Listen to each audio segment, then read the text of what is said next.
पण हा वेगळा सत्कार समारंभ, हा एक वेगळ्या अर्थानं हा कार्यक्रम प्रत्येकाच्या मनावर का बिंबला पाहिजे? अरे तुम्ही अशा मातीमधून आहात, तर आपल्या पोरांना हे सांगावं लागेल, अरे तू अशा मातीत जन्माला आलास की 50 वर्षापूर्वीची जर परिस्थिती पाहिली तर या मातीमध्ये माणसं जर जन्माला यावीत तर त्यांना वाटायचं की इथं जन्माला आलो म्हणजे काय, आपली मातीच होणार आहे, इथंच कष्ट करायचं, इथंच ऊस पिकवायचं, इथंच रानात काम करायचे, इथंच कुठल्या तर कारखान्यावर कामाला जायचं, इथंच कुठल्या तर राजकारण्याकडे जायचं आणि तिथंच आपल्याला आयुष्य काढायचं आणि इथंच आपलं आयुष्य संपणार आहे. परंतु आज या मातीला एक नवी प्रेरणा मिळालेली आहे. इथल्या प्रत्येक पोराला, इथल्या प्रत्येक आई बापाला वाटतं की अरे मान खटावच्या, साताऱ्याच्या, या अकलूजच्या, या सोलापूरच्या मातीमध्ये उभा राहिलेलं माझं पोरग उद्या महाराष्ट्रातला एक प्रतिभावान आणि चांगलं काम करणारा एक मोठा अधिकारी झालेला असेल. ती प्रेरणा इथल्या प्रत्येक मुला मुलीच्या हृदयात आपल्याला जागृत करायची आणि ती प्रेरणा जर जिवंत करायची असेल तर आम्हाला अशा अधिकारी,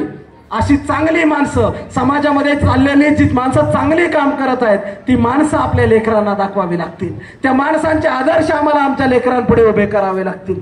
मला तसा वेळ कमी दिलेला आहे, परंतु तरीही मला हे विषय निघाला म्हणून जाता जाता सांगावं वाटतं की आज जी वेळ तुमच्या हातामध्ये आहे, आज जी वेळ माझ्या हातामध्ये आहे, त्या वेळेचा आदर करा, त्या वेळेला सदुपयोगामध्ये आणा. त्या वेळेचा जर तुम्ही आज आदर केला, जी माणसं आज वेळेचा आदर करतील, जी मुलं वेळेचा आदर करतील आणि त्या वेळेचा योग्य सदुपयोग करतील, त्याच माणसांची पुढे जाऊन वेळ येणार आहे आणि त्यांचा चांगला काळ असणार आहे. म्हणून तुम्हाला आज वेळेचा आदर करता आला पाहिजे. अभ्यासाला सुरुवात करायची ह्याच्या आधी आम्हाला वेळेची किंमत करावी लागेल.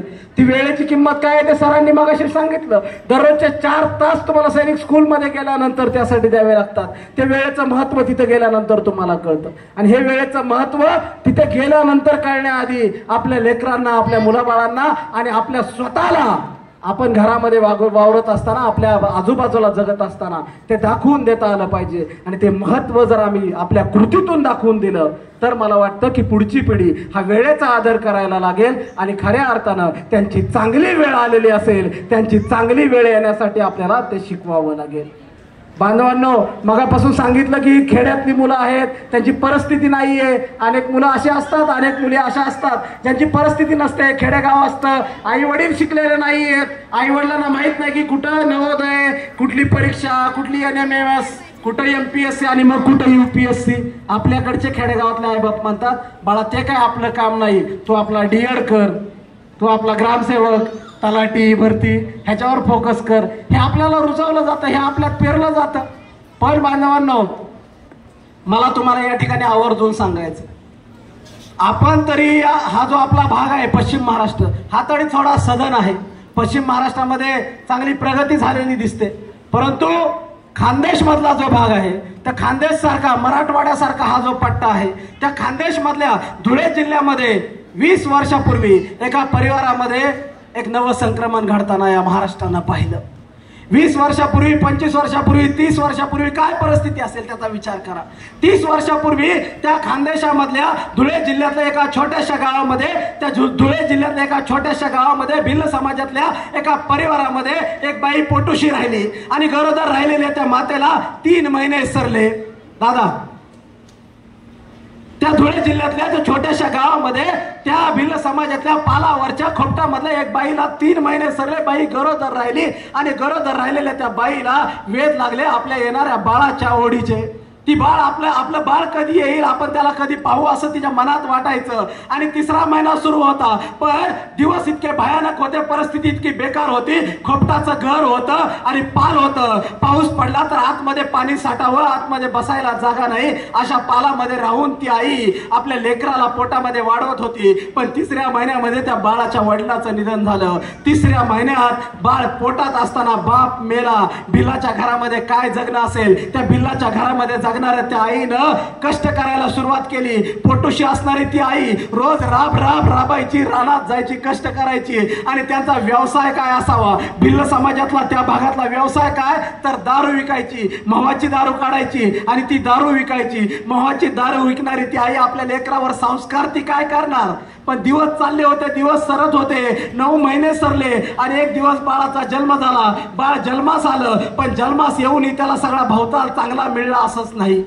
सगळा भोवताल काय तर रोज पिणारे यायचे, खाणारे यायचे, त्या ठिकाणी पिऊन जायचे. ते बाळ त्या वातावरणात वाढत होतं. त्याची आई रोज उठायची, कुणाच्या तर शेतावर बांधावर कामाला जायची.